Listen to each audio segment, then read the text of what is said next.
kita hendak melihat wajah negara pada masa hadapan, lihatlah generasi mudanya pada hari ini. Sekiranya golongan muda pada hari ini adalah daripada kalangan yang berakhlak dan berhemat tinggi, tentunya negara kita pada masa hadapan menjadi sebuah negara yang aman makmur. Tetapi jika keadaan adalah sebaliknya, maka bersedialah untuk berhadapan dengan kemungkinan buruk yang akan berlaku.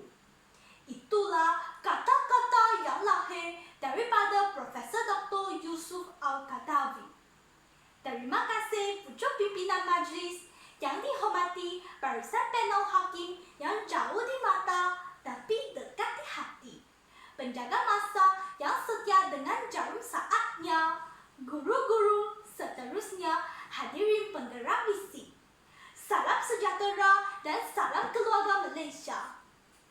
Marilah kita bersama-sama menghayati informasi bervisi yang akan saya kupas dalam tajuk pidato saya pada hari ini.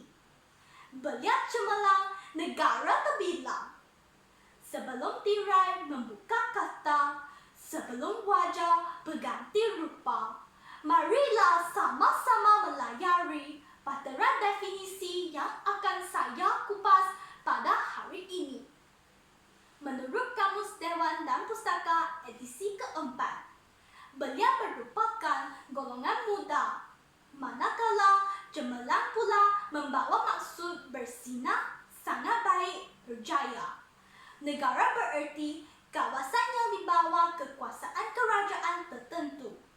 Terbilang pula membawa denotasi terkenal, terkemuka. Menurut Kementerian Belia dan Sukan, beliau merupakan golongan muda yang berumur dalam lingkungan 15 hingga 30 tahun.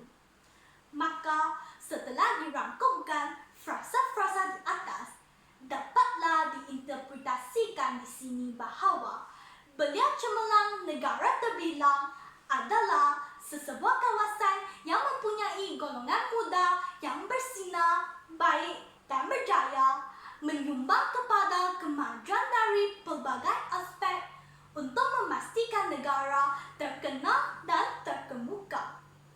Hadirin pencetus revolusi, tak tumbuh, tak melata, tak sungguh, maka saya tak kata. Justeru, indikator pertama, beliau pengeraju generasi berilmu dan berakhlak. Sidang hadirin, beliau merupakan aset utama sesuatu umat. Kita memerlukan golongan ini untuk memegang tampuk pemerintahan negara. Oleh itu, tidak heranlah sekiranya golongan ini menjadi sasaran utama semua pihak dalam melahirkan generasi pelapis mengikut contoh yang baik. Oleh sebab itu, di bawah RMK 12, kerajaan menerusi Kementerian Belia dan Sukan sedang merangka pelan kebangsaan permekasaan ekonomi belia untuk hala tuju strategik dalam meningkatkan kebolehpasaran dan tahap ekonomi belia.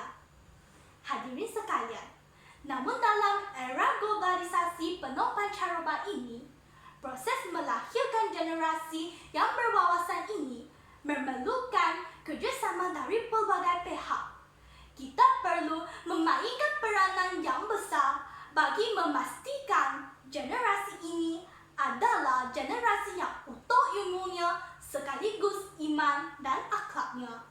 Harus diingat bahawa golongan ini bukan sahaja pemuda atau pemudi, tetapi merupakan agenda penting untuk kemajuan negara.